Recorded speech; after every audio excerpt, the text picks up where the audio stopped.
अस्सलाम वालेकुम दोस्तों, असांजो जेको मुआशरो आहे ही सिस्टम आहे, ख़बर नाहे त का इन में का बहितरी जी का पेशरफ़्त थींदी अलाए न थींदी। मूंखे त सम्झ में ई ॻाल्हि नथी अचे, मूंखे त हैरत थी वठे असांजा जेके हितां जा ऑफिसर साहिबान आहिनि उहे आख़िर सुधरनि छो नथा या सुधरंदा कॾहिं। आख़िर हिन वक़्तु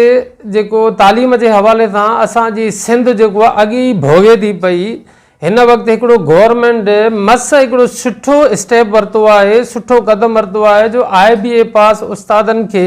ऑफर ऑर्डर ॾेई करे जेके बंदि पियल स्कूल आहिनि उन्हनि खे खोलण जे लाइ स्टेप खिया विया आहिनि। पर हिते जेके मक़ामी ऑफिसर आहिनि उहे मिली भगत करे उहे करप्शन जे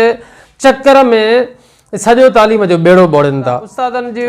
ID खोलण जो मसइलो हुजे, उस्तादनि जी पोस्टिंग जो हुजे मसइलो, उन्हनि में जेको आहे पैसा वठी करे उहे अहिड़नि स्कूलनि में उन्हनि खे जेको आहे पोस्टिंग ॾियनि था पिया जिते ऑलरेडी का ज़रूरत ई कोन्हे का। मां तव्हांखे ॿुधाईंदो हलां त हितां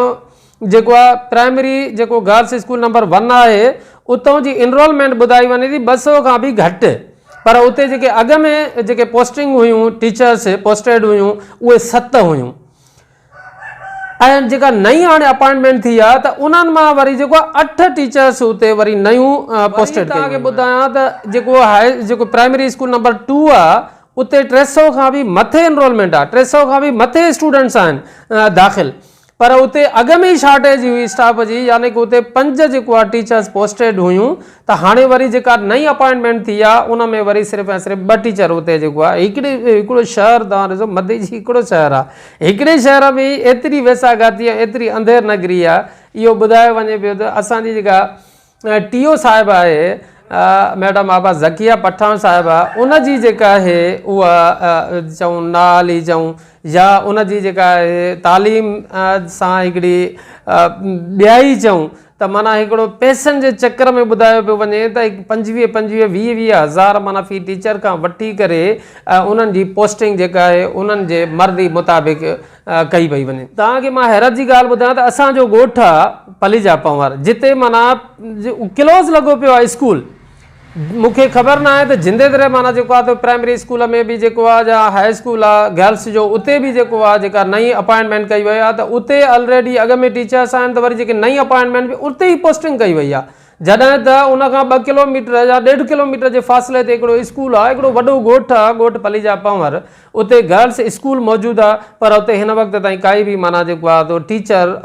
उते पोस्टेड न कई वई आहे। अफ़सोस जी ॻाल्हि आहे, उतां जी हज़ारे नियाणियूं जेको आहिनि उहे तालीम खां महरूम लॻियूं पियूं आहिनि, स्कूल क्लोज़ लॻो पियो आहे, त उन स्कूल खे माना जेको आहे त खोलण जी कोशिशि नथी कई वञे, उन स्कूल खे जेको आहे एक्टिव करण जी कोशिशि नथी कई वञे। त इन मां असां छा सम्झूं? इन मां त सिधी ॻाल्हि आहे त असां इहो ई सम्झी सघूं था त माना इहो टीचर्स खां जेका आहे जेके ज़राए असांखे ॿुधाइनि था त 20 खां 25 हज़ार रुपया माना उन्हनि खां वठी करे उन्हनि खे मनपसंदि स्कूलनि मनपसंदि लोकेशन ते पोस्टेड कयो वञे थो।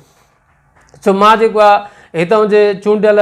MPS MNS ऐं DOs ऐं उनखां अलावा डायरेक्टर साहिबु ऐं उनखां अलावा सेक्रेटरी साहिबु ऐं CM खे माना जेको आहे गुज़ारिश कंदुमि त इन जेको आहे तो खुदे अमल या गैर क़ानूनी अमल जो या ग़लति अमल जो नोटिस वरितो वञे फौरी तौर ते, ऐं जिते माना जेके ख़ासि करे बंदि पियल स्कूल आहिनि जेका नई अपॉइंटमेंट आहे त उन्हनि खे फौरी तौर ते उन्हनि बंदि पियल स्कूलनि में पोस्टेड कयो वञे था त उहे स्कूल फंक्शन थियनि ऐं उते जेको आहे तो जेके ॿार जेके तालीम जे ज़ेवर खां महरूम आहिनि त उहे तालीम जे ज़ेवर खां आरास्ता थी सघनि। जेके मक़ामी जेके